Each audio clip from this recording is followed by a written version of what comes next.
This week, an earthquake struck somewhere unexpected, specifically within one of the least seismically active countries on the entire planet. As on May 20th, 2026 at 4:14 p.m. local time, a magnitude 3.9 earthquake struck 27 kilometers south of Denmark's capital city, Copenhagen. It caused the ground to briefly shake for a few seconds, but due to its small magnitude caused absolutely no damage. However, shaking from this quake, which was the second largest to ever strike Denmark in its entire recorded history, was potentially felt by millions of people, including as far away as Forslöv in southern Sweden.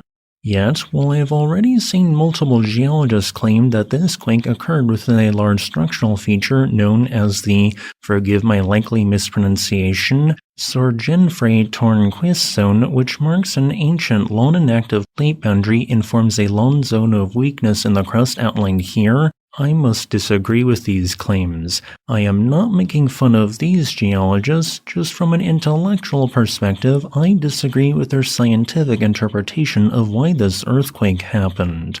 Besides, we both agree that this earthquake occurred in an ancient zone of weakness in the crust, just I personally think it occurred on even older structure. Specifically, an approximately 1.5 billion year old spot where the basement Precambrian rock is notably shallower than its surroundings, being known as the Ringkøbing Fyn High.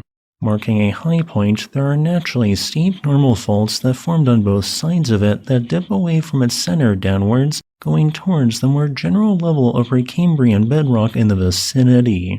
I interpret the fault line which triggered the May 20th earthquake to have occurred on already known mapped fault line, and the alternative structure, the Sorgenfrei-Tornquist zone, does not extend to where the earthquake struck. Yet, the existence of a fault line in of itself does not explain why an earthquake happened. It needs some source of regional stress, whether that be extensional, compressional, or transtensional, to build up before it can slip to accommodate such strain. But if we zoom out, the closest source of active motion, a major plate boundary, is more than 1,000 kilometers away in Italy.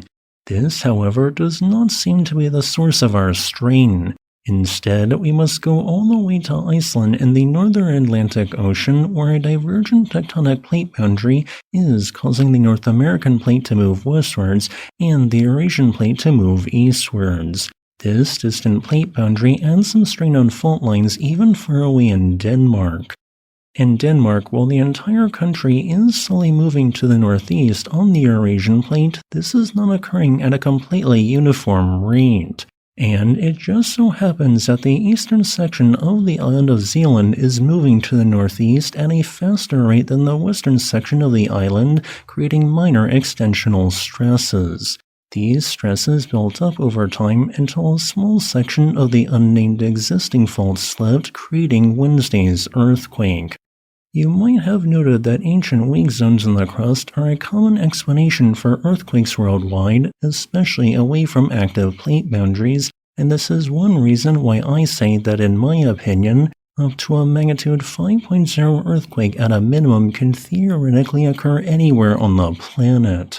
Which is why even Denmark, a nation not really known for earthquakes, can also rarely experience them. As a final note, I would like to thank this channel's patrons on Patreon and channel members on YouTube for supporting my work.